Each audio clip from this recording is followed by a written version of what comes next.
আমার দাদারা ভাইয়েরা, এই শাবান মাস হলো খোদাবান নবীর মাস। হ্যাঁ, শাবান মাস কার মাস বলেন তো? এই কাজরে বলে না কার মাস? নবীর মাস। এই স্টেজটা, এই মাহফিলটা কার বলেন তো? নবীর মাহফিল, নবীর। আমরা উম্মত কার?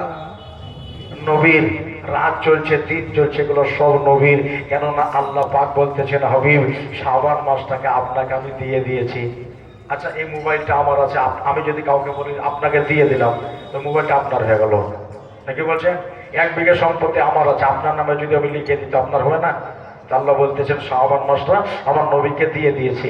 এই জন্য নবী আমার বলতেছেন শাবান ও শাহরি ও রমাদান ও শাহরুল্লাহ। শাবান হলো আমার মাস আর রমজান হলো আল্লাহর মাস। একটা জোরে কহে দেন সুবহানাল্লাহ। হ্যাঁ, এই মাসে একটা রাত আছে, এমন এক রাত যেটাকে লাইলাতুল বারাত বলা হয়। কি বলা হয়? লাইলাতুল বারাত, ভাগ্য পরিবর্তনের রাত, এ ফরহেদ, এ তাকদীর চেঞ্জের রাত। ওই রাত্রে সারা পৃথিবীর মানুষের এই তাকদীর চেঞ্জ হবে। ওই রাতের বেলাতে কেউ যদি এক রাতে ইবাদত করে তাহলে পরে আল্লাহ বহু সংখ্যক নেকি দেয়। দিনের বেলায় রোজা করো, সওম করো, আর রাতের বেলাতে কিয়াম করো। এখানে সওমুন মানে রোজা আর কিয়ামুন মানে ইবাদত। কেউ যদি শাবান মাসের 14-15 তারিখ 2টা রোজা করে, আল্লাহ পাক বলতেছেন, কি বলছে জানেন? তাকে এত নেকি দিই। আল্লাহ রাসূল বলেছেন, বানি সাদ বিন বাকার গোত্রের মানুষেরা বেশি ছাগল পুষত। একটা ছাগলের শরীরে যতগুলো লোম থাকবে, আল্লাহ পাক দুটো রোজা করলে ওকে অতটাই নেকি দেবে। একবার বলেন সুবহানাল্লাহ পড়লেন, এটা আপনার নেকি হয়ে গেল। ফেরেশতা লিখলো। আপনি যদি ইন্তেকাল হয়ে যান না, তো কবরের বুকে আপনি বলবেন নবীর মেহফিলে বসেছিলাম।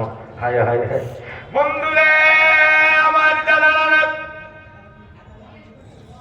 কে যদি আপনার এক রাত শাবান মাসে ইবাদত করে, মহান আল্লাহ বলে, শোনো, আমার নবী আমার কাছে একদিন বলেছিলেন, মওলা আমার উম্মতের বয়স কম হইল, 40 বছর, 60 বছর, 30 বছর, 80 বছর, 70 বছর, এর ভিতরে গুটিয়ে যাচ্ছে, কবরের দিকে এগিয়ে যাচ্ছে রে মওলা। তাহলে ইবাদত যারা করবে কবে কমজোর হয়ে যাবে, কিয়ামতে পাকড়াও হয়ে যাবে। কি বলছেন? মওলা এরা কমজোর হয়ে যাবে। অন্য নবীর উম্মতরা 800 বছর, 500 বছর, 250 বছর, কারো বয়স 400 বছর করে বেঁচেছিল।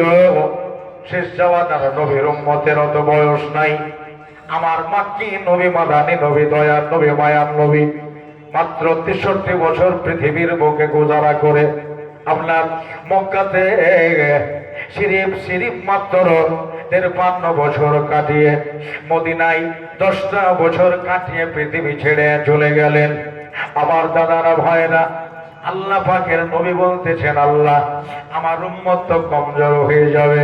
আমার আল্লাহ কয়, হাবিব চিন্তিত হবেন না, এই জন্য চিন্তিত হবেন না, আপনার উম্মতের বয়স নাই তো কি হবে, আমি নেকির ফসলেটি বাড়িয়ে দেব। এটা কেমন করে হয়? অন্য নবীর উম্মতের গড়, অন্য নবীর উম্মতেরা 800 বছর, 500 বছর, 400 বছর বেঁচে ছিল, কিন্তু আপনার উম্মতেরা তো অত বয়স পাবে না। ওরা 500 বছর ইবাদত করেছে, 500 বছরেরই আমি স্বভাব দেব। হবে আপনার উম্মতেরা বয়স যেমন পাবে না, এদের নেকির ফেসিলিটি আমি বাড়িয়ে দেব। সুখবর শুনিলেন, একটা আওয়াজ শুনিলেন, যারা আমার হাবিবের মাস পাবে, যারা আমার নবীর মাস পাবে, আর যদি লাইলাতুল বারাত পায়, সবে বারাতের 14 দিবাগত রাত্র পায়, দিনের বেলায় রোজা করে, রাতের বেলাতে এক রাত আপনার ইবাদত করে, এক রাত ইবাদত করলে আমি আল্লাহ ওই ব্যক্তিটাকে 450 বছরের নেকি দিব।